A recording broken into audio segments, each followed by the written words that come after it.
Hey guys, this is the Fight Nerd, and up there is Josh Barnett. Josh, how are you? Doing well. Like the beard you have now? Yeah, I figured why let Andre be the only one? You're gonna be the new bearded menace in Strikeforce? Yeah, I think so. Very Viking-like. Yeah, why not? You know, I could use a berserker image, I guess. Sorry, we'll be talking about anime later, so don't worry with that. So in the meantime, though, you're gonna be looking forward to fighting Brett Rogers coming up sometime soon. Are you doing any preparations right now for Rogers? Absolutely not. Just sitting around playing some... Drinking, throwing dollars down, you know, strippers' panties. That's about it. So the usual. Yeah, pretty much. Now, coming up, of course, this weekend here in New York and New Jersey, we're going to be having the opening round of the Strikeforce tournament. Do you have any picks or predictions for the guys who are fighting in the tournament? There's guys fighting this weekend? I think so, yeah. That's what I've been hearing. The internet said so, anyway. Is GSP one of them? He trains UFC, right? Yeah. Or Tap Out. Ooh, I think he is. He's going to be fighting one of the Silva dudes. They're all the same. Yeah, or the Mohawk guy. Oh, Mr. T. Yeah, Rampage. Yeah, him. There you go. Oh, okay, yeah. Rampage is going to be GSP by Powerbomb. I would pay money to see that. I don't know. Be great fights this weekend. I could make predictions and all that kind of stuff, but I'm just sort of really curious to see how they turn out. I think they're going to be great fights, and from a fan's perspective, and the undercard is going to be great as well. So I know that there are some people that aren't quite known to the public at large in terms of their MMA prowess, but I've seen them fight before, and I know they're to expect great things out of them. So what's going to be the match tonight, you think, this weekend? Ooh, LeVar and Shane is going to be good. I'm interested in seeing Griggs and. Yeah, I don't know anything about Volante, but Griggs is tough.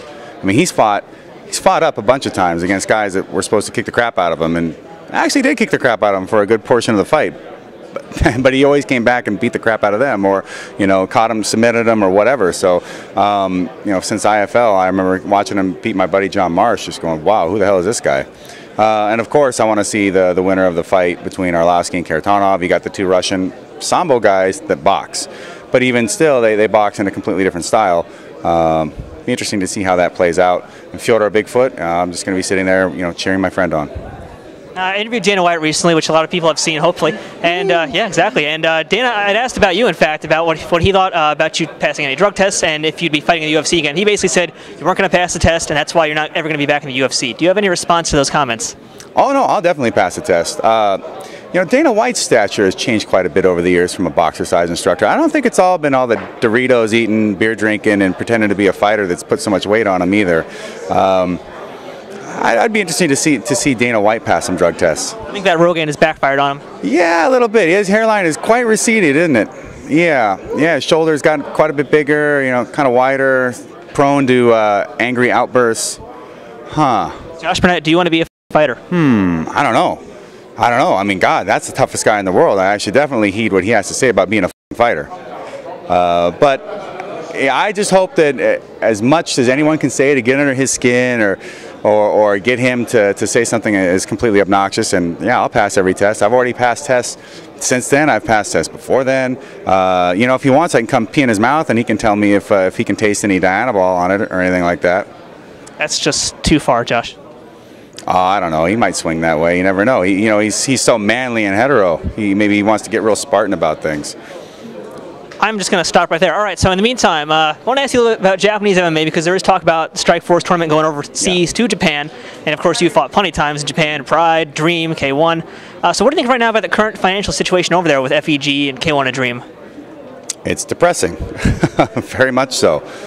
But I hope that we can bring this fight actually to Japan, because I think that with Alistair and myself on the card like that, it's going to be a massive draw. And I think they're going to get good TV ratings. They're going to get a good draw for a live gate. And it could really do a lot to help the Japanese MMA scene at large, which would be, I'm not saying like we're going to be sacrificing ourselves to help them out, but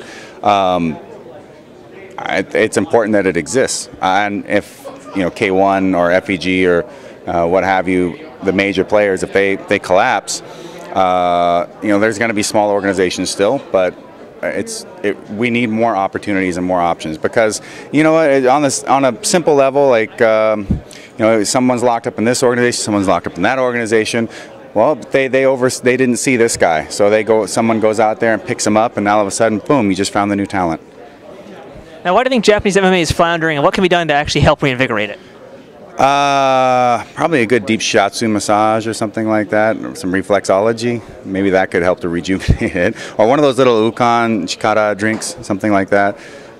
But why truly that it's suffering, I don't know. And that's pretty typical of things that are Japanese. They just are, and then they aren't, and then there's no explanation for it. It's just Japanese. All right, well, the Strikeforce peeps told me I got to get out of here. So, Josh, I actually have a gift for you first, wanted to give it to you. I don't know if you mind opening this on camera for us, but I know you're a wrestling fan. I have a pack of cards from WWF 1994, a great era for pro wrestling. I should open this up. I mean, it's got Lex Luger here. I would like you to open this up and just tell us what's in this pack. What the hell is that below him? That's interesting to see. Now, hold on. Masters of the Ring subset, Colossal Crushers subset, 24-karat gold leaf cards, and autograph cards of Macho Man Randy Savage and The Undertaker. Big time. All right, I didn't know that zombies could I'm trying not to pick these cards up while I'm doing this. Yeah, this is a very difficult art here, opening packs of cards. Trust me, I've been doing this for years. It doesn't get any easier. Okay, there's no bubble gum. That's a disappointment. Oh, we got The Undertaker. All right. That's my gold foil one. Oh, goodness. We got Diesel. Diesel. Wait, it's fake Diesel. Is it fake Diesel? Is it fake Diesel? I think it's the real Diesel. Are you sure that's real Diesel? I'll have to ask Diesel. Wow, buddy. I didn't realize you could rock a mullet that hard. All right. The next phase for your evolution of your facial hair. Also known as the Diamond Stud. Going old school there. Yeah, exactly. Chico. And then Owen Hart, rest in peace. What an awesome wrestler he was. Incredible matches. The Narcissist at one point, Lex Luger. Apparently not too far from the truth. And Bam Bam Bigelow, who has nightmares about chemo. Well, actually, he does not anymore. Sorry to hear. It was great to see you wrestle. All right, well, Josh, thanks for your time. Strikeforce is kicking us out of here. But, Josh, good luck coming up, and thanks very much for your time. Thank you.